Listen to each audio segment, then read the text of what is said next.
Hello friend, आपका study bye 92 channel में एक बार फिर स्वागत करते हैं। आपने बायोलॉजी में पाचन तंत्र पढ़ा था। क्या पढ़ा था? पाचन तंत्र। ठीक। पाचन तंत्र में पढ़ा गया कि आपका पाचन कहाँ से चालू होता है? जीभ से चालू होता है। तो इसी हिसाब से जीभ से चालू होता हुआ विकास नली होते हुए आंत में जाता हुआ छोटी आंत से बड़ी आंत से होते हुए गुदा के रूप में भोजन का बाहर निकल जाता है। तो उसी हिसाब से जीभ पढ़ते हैं। जीभ में क्या होता है? देखिए, जीभ टंग हमारा पाचन कहाँ से चालू होता है? भोजन हमारा पाचन कहाँ से चालू होता है? जीभ से चालू। कोई पूछे सबसे पहले भोजन का पाचन कहाँ से शुरू होता है, क्या होता है? जीभ, टंग। कहाँ चालू होता है? टंग। मुंह में एक ऐसी लचीली, असल जीभ को कहते क्या? क्या जीभ को कहते क्या भैया? जीभ को कहते क्या? ये देखिए, जीभ एक मुंह में एक लचीली, क्या लिखा है? मुंह में एक लचीली चपटी और लंबी संरचना पाई जाती है। क्या पाई जाती है? मुंह में एक लंबी और लचीली चपटी संरचना पाई जाती है। क्या पाई जाती है? संरचना पाई जाती है, जिसका कार्य क्या होता है? भोजन का स्वाद लेना, भोजन का स्वाद लेना और बोलना और भोजन का मंथन करना होता है। हमारे भैया जी, क्या ध्यान से देखना भैया, हमने पाचन के बारे में आपको पढ़ाया। और पाचन में क्या पढ़ाया था? कि मुंह में भोजन का पाचन कहाँ से होता है? मुंह से चालू होता है। मुंह में कहाँ से? जीभ से। मतलब जीभ का ही कार्य होता है, मुंह में ही चालू हो जाता है। तो जीभ से मेन क्या पाचन का क्या होता है? जीभ का। अगर जीभ ना हो तो आप बोल भी दे सकते हो, आप ना भोजन का मंथन भी नहीं कर सकते। अब भोजन के बारे में कुछ नहीं हिला सकते हैं, दुला सकते हैं। ठीक। तो क्या जीभ के तंत्र का काम क्या होता है? मुंह में एक ऐसी लचीली चपटी और लंबी संरचना होती है जिसका कार्य क्या? भोजन का स्वाद लेना। क्या होता है उसका? क्या क्या? भोजन का स्वाद लेना। और क्या होता है? भोजन का मंथन करना। मतलब भोजन को पलटना, इधर से उधर करना ही क्या होता है? वो क्या करता है?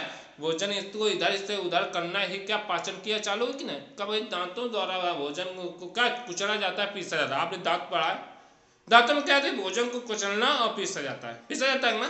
तो उसका पीसेगा कैसे? अगर जब इधर से उधर कोई करेगा नहीं तो पीसेगा कैसे? तो जीभ का कार्य होता है, मुंह में एक लचीली और चपटी और लंबी संरचना पाई जाती है। कार्य क्या होता है? भोजन का स्वाद लेना, बोलना, भोजन का मंथन करना होता है। लेकिन इसका अंग भाग, अच्छा, ये इसका जीभ को देखिए। आपने एक जीभ को देखिए, कभी कभी आप खाते समय या किसी बोलते समय या किसी बात करते समय किसी आपकी जीभ कट जाती है ना? क्यों करती है? क्योंकि इसका अंग भाग क्या होता है? पूर्ण रूप से स्वतंत्र होता है। कैसा होता है? पूर्ण रूप से स्वतंत्र होता है। अच्छा, ये देखो, इसका अंग भाग क्या पूर्ण रूप से स्वतंत्र होता है? जीभ में छोटे छोटे अंकुल होते हैं। आपने जीभ ये देखी, इधर देखिए, जीभ जीभ देखिए, जीभ में क्या होते हैं? छोटे छोटे अंकुल है ना? ये उभरे हुए होते हैं। कैसे होते हैं? उभरे होते हैं। इनके उभरे हुए अंकुल क्या होते हैं? स्वाद कणिकाएं होते हैं। क्या होता है? जीभ में छोटे छोटे अंकुल होते हैं। प्रत्येक उभरे अंकुल में क्या? स्वाद कणिका पाई जाती है। अब कहते हैं यही जीवी अंकुल ही द्वारा हमको मीठे खट्टे कड़वा का पता लगता है। क्या लगता है? अनेक स्वाद मिलकर कैसे खाते, मीठा कड़वा कैसे पहचान करते हैं? कैसी कोई भी चीज कैसी अच्छी खराब है तो कैसे देते? आप जीभ न होते तो आप नहीं पहचान पाते। आप किसी चीज की खाने की लालसा भी नहीं होती, लालसा नहीं होती ना? इसी हिसाब से देखिए, अच्छा, किसी भी चीज को खाते तो पहले मीठा कहाँ के बाद मीठा कहाँ जाता है? जीभ का आगे का भाग कैसा होता है? मीठा। मीठा स्वाद कहाँ लेते हैं? मीठा भाग का स्वाद कहाँ से लिया जाता है? जीभ से, आगे वाले भाग को। फिर दूसरा भाग कैसा आता है? नमकीन। जीभ का आगे दूसरा भाग कैसा होता है? नमकीन होता है। कैसा होता है? जीभ का दूसरा भाग नमकीन होता है। पहला भाग मीठा होता है, दूसरा भाग नमकीन होता है, तीसरा भाग जैसे अंदर जाता है खट्टा खट्टा लगता है। कैसे? पीछे का खट्टा होता है और बाद में लास्ट में क्या? कड़वा होता है। कैसे होता है? कड़वा। फिर से एक बार देखिए भैया, मुंह में एक लचीली चपटी और लंबी संरचना पाई जाती है। इसका कार्य क्या होता है? जीभ का कार्य क्या होता है भैया? भोजन का स्वाद लेना, बोलना एवं भोजन का मंथन करना होता है। इसका अग्र भाग मतलब आगे का भाग, जीभ के आगे का भाग पूर्ण रूप से स्वतंत्र होता है, लेकिन पीछे भाग दूसरा कैसा होता है? जुड़ी होने के कारण स्वतंत्र नहीं होती है। ठीक। और इसका जीभ में छोटे छोटे अंकुर पाए जाते हैं। आपने यहाँ पर जीभ में देखिए छोटे छोटे अंकुर पाए जाते हैं ना? देख रहा होगा छोटे छोटे अंकुर है कि नहीं है? जो स्वाद कणिकाएं, मतलब जिस स्वाद लेने में हेल्प करती हैं, मदद करती हैं। तो जिस प्रकार का है, पहला आगे भाग मीठा होता है, दूसरा भाग नमकीन होता है, तीसरा भाग खट्टा होता है और चौथा भाग लास्ट वाला भाग कैसा होता है? कड़वा। ठीक, आगे देखते हैं। देखिए, आपने हमने बताया अभी कि कितने भाग, जीभ के कितने भाग होते हैं? 4। अगर कोई भी पूछे जीभ के कितने भाग होते हैं? 4। पहला भाग क्या पहचान करता है? मीठे का। दूसरा भाग नमकीन का। तीसरा भाग खट्टा का। लास्ट भाग करता है कड़वे का। नहीं, लेकिन हमने बताया कि कलिकाएं होती क्या? छोटे छोटे अंकुल होते हैं जो स्वाद लेने के लिए हेल्प राय होते। कैसे होते? हेल्प राय होते। अच्छा ये देखिए संवेदन से प्रत्येक अंकुल क्या होता है? देखिए पर प्रत्येक अंकुल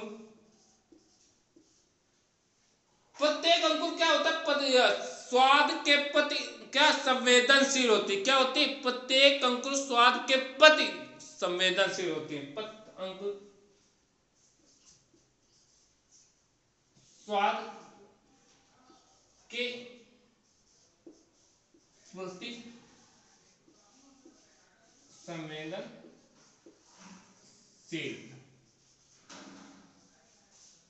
संवेदनशील होती है। भैया ये अंकुल होते जीभ में। आपने देखा होगा कभी आपसे जीभ के अंदर हाथ ले जाना और अंगुली दे रहा उसको सहलाना तो देखता होगा अंकुल होते हैं जो उबले हुए देखे दिखता है, पता लगता है कि हमारे जीभ में दाने तय पड़े हैं। और दाने का कारण क्या होता है? भोजन का स्वाद लेना, भोजन का स्वाद के बारे में पहचान करना। मतलब कि क्या हमने बोला? प्रत्येक अंकुर के स्वाद के प्रति संवेदनशील होते हैं। स्वाद के प्रति मतलब स्वाद लेने में क्या करते हैं? हेल्प करते हैं, साथ करते हैं। अब देखिए हमारे जीभ में क्या क्या होती है? लाल होती है ना। भोजन का पाचन किससे होता है? लाल द्वारा होता है। और भोजन के लाल में क्या होता है भैया? टाइलिन नामक एंजाइम। ठीक, टाइलिन होता है। वो क्या होता है? आइसोजाइम नामक एंजाइम होते हैं। क्या होते हैं? एंजाइम होते हैं। इसका क्या होता है? टाइलिन का काम होता है भोजन का पाचन करना। कि आप कुछ भी खाते हैं तो भोजन का पाचन कौन करता है? टाइलिन क्या करता है? भोजन का पाचन करता है। जबकि आइसोजाइम क्या होता है? मतलब हमने बताया लाल में 2 एंजाइम पाए जाते हैं। कौन? लाइसोजाइम, टाइलिन और लाइसोजाइम। पहले टाइलिन एंजाइम का कार्य क्या होता है? भोजन का पाचन करना। और आइसोजाइम का करते हैं हानिकारक, जो भोजन खाते हैं हानिकारक पदार्थ चले जाते हैं उनको नष्ट करना। ये क्या वो करता है? आइसोजाइम करता है। क्या काम करता है? कौन काम करता है? आइसोजाइम।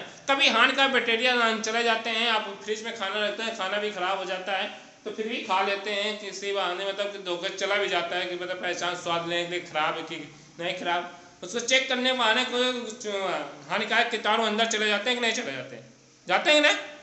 उसी हिसाब से उसको पहचान कैसे करें? लाइसोजाइम।